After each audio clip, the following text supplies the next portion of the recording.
Hello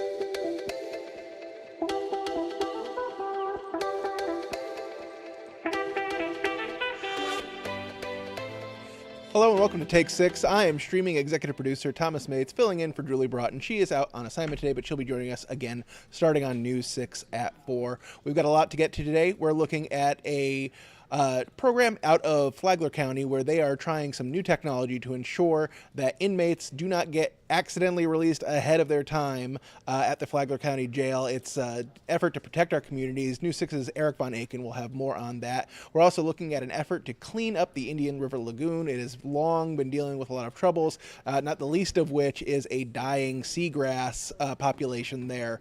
So there is an effort underway right now to replant it, and it's just hit a big milestone. News 6 anchor Ginger Gadsden will have that story. But before we get to all of that, we are talking about the weather. It is very warm and dry out there right now. Fortunately, the winds aren't kicking up too badly, so we're not under any red flag warnings, but the fire danger is there, and we don't have any rain relief on the way. For more on this, we now turn to the Weather Wonder Woman, Michelle Morgan. Michelle, how are you doing today? I'm doing good. How are you doing today, Thomas? Not too bad, not too bad. I know you just wrapped up the noon. I appreciate you taking the time out to come join us here on Take 6 and go over the weather with us. Like I was saying, it's really dry out there. When we're not going to see any rain for at least the next couple days. No, we're actually looking at a decent stretch of dry weather, as you just mentioned. Now, we don't have any warnings or anything like that in place because the wind criteria is just not met, but that doesn't mean you don't need to be careful. We Mm-hmm. do have a burn ban in effect for Lake and Volusia counties today, but if you step outside, even though it's warm, it feels nice because we have dry air just hanging over the state.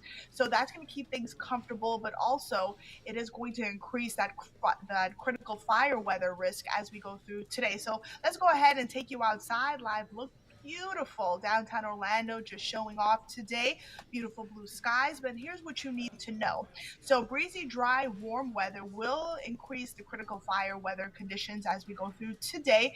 And looking at a nice stretch of dry weather, so that means you need to water your gardens, water your plants because long range models really not showing significant rain in the forecast as we go through the next several days. And because of the setup, we are looking at a pretty hot weekend, and I'm talking about upper 80s and lower 90s returning to Central Florida. So as you're heading out the door, I do want to show you what's going on here real quick. Water vapor imagery showing a weak front moving across Central Florida, and that's why we have our winds generally out of the north and northwest between 5 to 15 miles per hour. And I saw some gusts, especially along our coastline of 20, 23 miles per hour. And that will pretty much continue as we go through today. So keep that in mind. Now, temperatures are pretty comfortable at the moment as you're heading out. 78 in Orlando, 81 in Titusville, 75 in New Smyrna Beach, and Cape Canaveral coming in at 76. Now, look at those winds. We're getting wind gust readings, and that's indicated in red: 21 miles per hour in the Villages, 17 miles per hour in Leesburg, 17 miles per hour in Orlando, and 23 miles per hour in Titusville. And it'll stay gusty all day. Now, here's that burn ban I was talking about, those counties highlighted in red. So that includes cities like Pearson, Astor, Paisley, Daytona Beach, and then that's Volusia County. And then out in Lake County, Leesburg, Astatula, Groveland, Montverde, all of those cities just need to be very, very careful with the burning because you just need a little spark and the winds will do the rest. And it can spread very fast because of the dry vegetation. Now, this map I love to show because it kind of gives you a visual of where those fires are located, and that's indicated by all of those red dots. So we have a few in Sumter County as well as Osceola County. We've been talking about the fire out in Volusia County, which is creating light smoke for folks that live out in New Smyrna Beach, Edgewater, Ponceland, and along the I-95 corridor. So if you live in those areas, you're smelling smoke, and there's a good reason why, is because there is a fire nearby. Now, afternoon forecast looking good, staying in the lower 80s as we wrap up the afternoon, middle 70s by 7, and staying gusty all day, those gusty winds. And then your forecast highs, close to the average mark here. The average high is 82. My forecast for today is 83 in Orlando. And then Sanford 82, 81 in the Villages, Claremont a high of 84. And then along our coastal spots, staying in the middle to upper 70s because of those strong northerly winds. An official sunset tonight is 7:52. Now, forecast lows tonight, not awful. Many of us dropping into the middle to upper 50s, cooler out in Ocala in the upper 40s, and milder in Cape Canaveral in the middle 60s.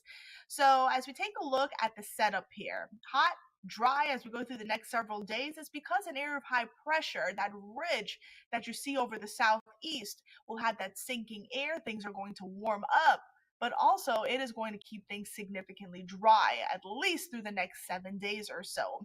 Now, we have a few events happening across Central Florida this weekend. We have the Autism Walk and Family Fun Day, which will be at the Convention Center in Orlando. That's Saturday between 8 and 12, and the weather looks fine. You may need a light jacket, dressing the kids because it'll be starting off in the 60s, but it'll be milder by noon. Also, Central Florida Earth Day kicks off at Lake Eola on Saturday as well. Beautiful weather, but the winds will pick up afternoon. And we have the Jeep Beach happening out in Daytona Beach.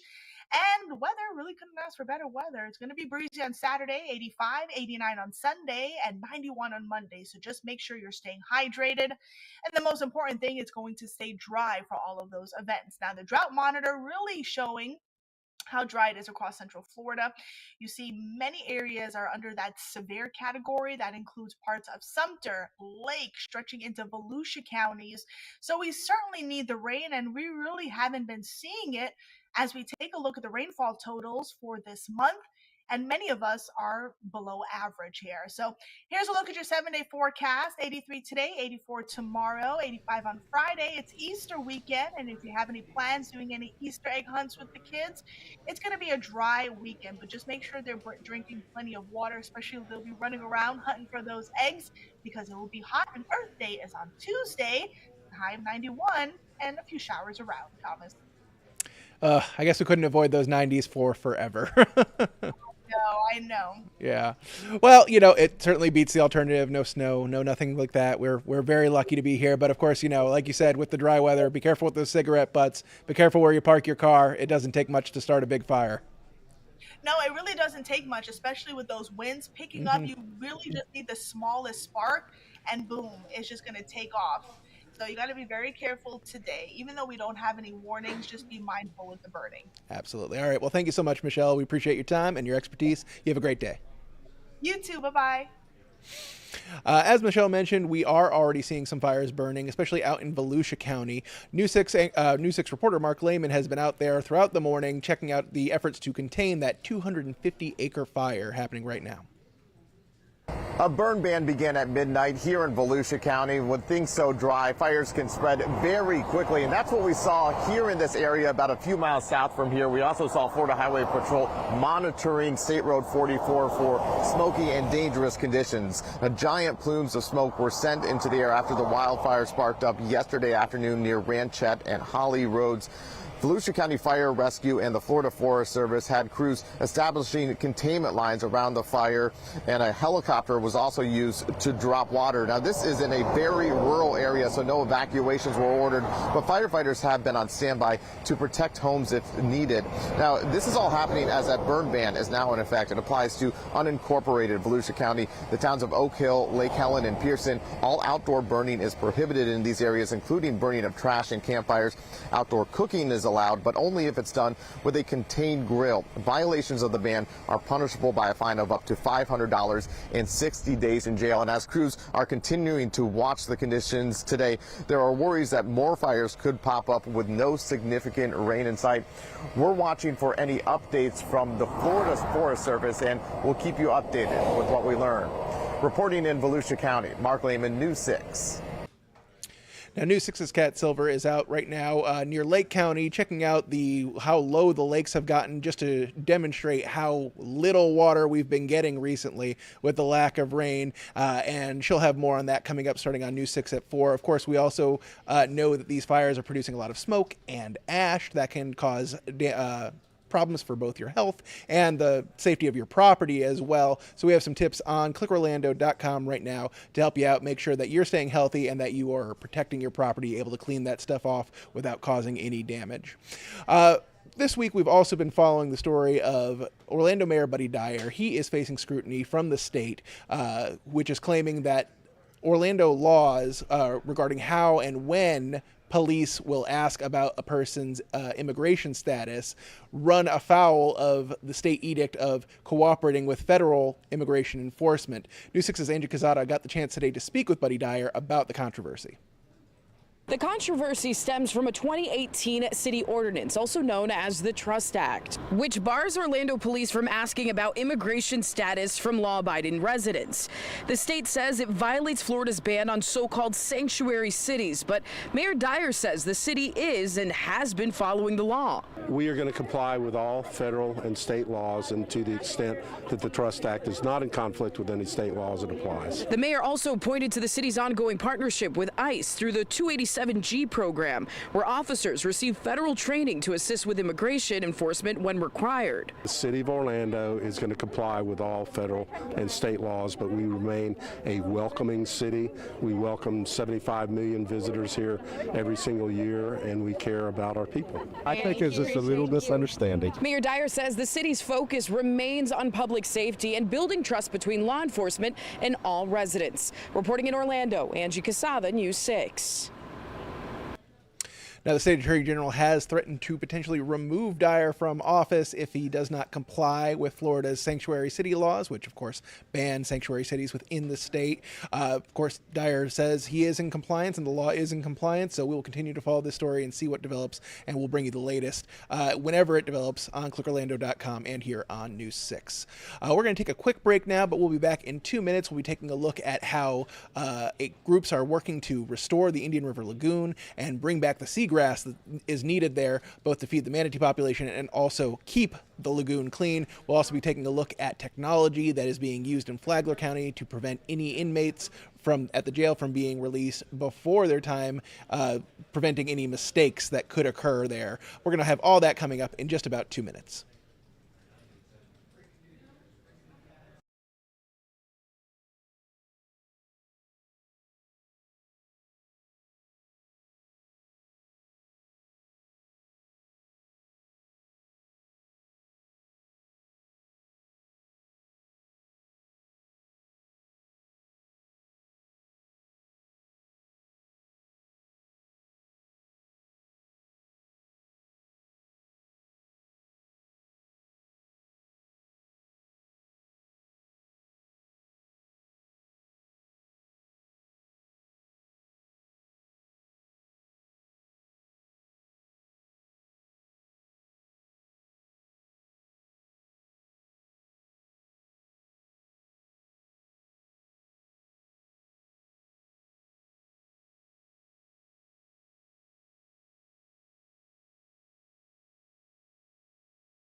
Welcome back to Take 6. The time now is 12:44 on your Wednesday. I'm streaming executive producer Thomas Mates, filling in for Julie Broughton. She'll be back for News 6 at 4 with your forecast.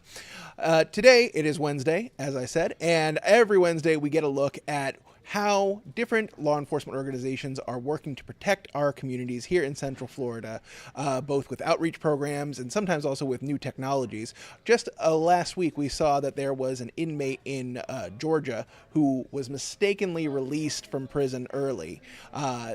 Now, the Flagler County Sheriff's Office is using new technology, iris scanners, to ensure that that does not happen there.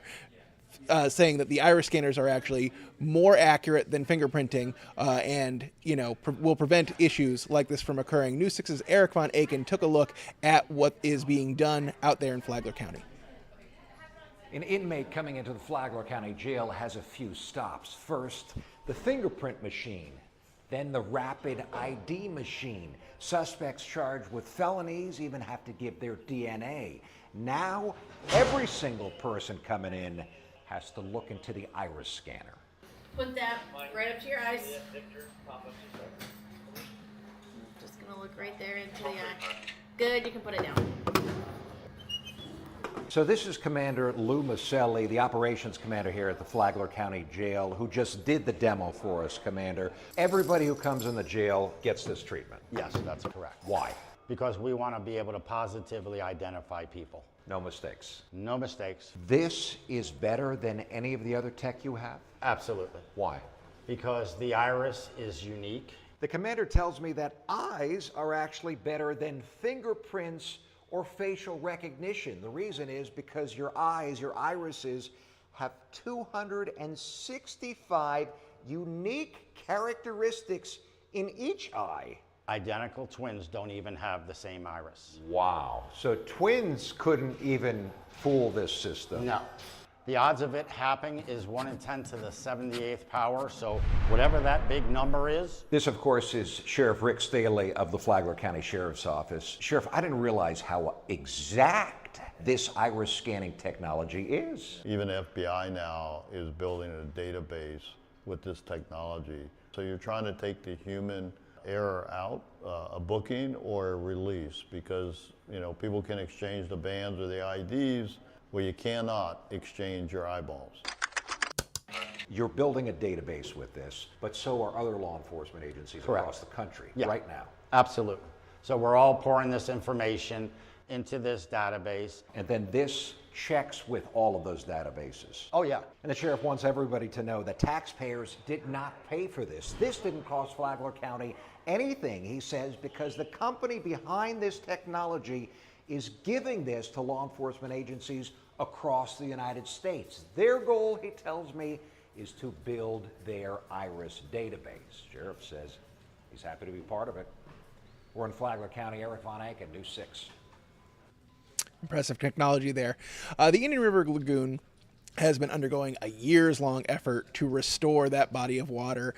It is a vital resource, a vital ecosystem out in Brevard County, but it has faced some challenges, algae blooms and alike, and not the least of which has been seagrass dying off in the lagoon. Well, an effort is underway right now to replant that seagrass, bring it back to the Indian River Lagoon, and it just hit a major milestone. News 6 anchor Ginger Gadsden shows us what's being done there. So we're at Palm Shores Shoreside Park. We got a lovely sea breeze coming through. Oh, that's a big old rhizome. It's a big day for Vaughn Snyder and the team from Restore Our Shores. So our goal today is to plant 80 of these. And they're not about to let a little wind ruin the party. This wind makes the water a little bit turbid, and they are having a little issue just seeing which is the big part. The volunteers are part of the conservation arm of the Brevard Zoo. Historically, seagrass was very thick throughout the lagoon, and we've seen its decline, in recent years. The Indian River Lagoon has lost more than 90% of its seagrass since the 1970s. Scientists think it's mostly due to stormwater runoff, leaky septic tanks, and fertilizers. So seagrass not only is food for a lot of organisms, but it's also a home for a lot of juvenile organisms. It stabilizes the sediment. It takes nutrients out of the water column. So today, as part of this experiment, they're face down planting more. Yeah, you can only see like this far in front of you. Visibility may be low, but optimism is high. I'm a native Brevardian. I've always been on the water. I'm a fisherman. It's the creatures in the life, the sea life, that's what gets me out here, They're planting grass grown in their own nursery, not too far from here, an accomplishment in itself. But then something really special happened. Oh, it just looks like a little piece of brown rice. The grass began to flower. A little grain of rice. Snyder says that's something few have seen in the wild, let alone in a controlled setting. The seeds are even smaller, and those get us even more excited. Hopefully, we can reproduce this event and publish it, and other nurseries can use it to create a seed stock. And while the present may be murky, projects like this one ensure the future appears clear with possibilities. It would be lush, thick beds of seagrass with all kinds of creatures living in it, and manatees eating on it out there. And hopefully by doing seagrass plantings like this, we can restore the life, the ecosystem that was once in the lagoon.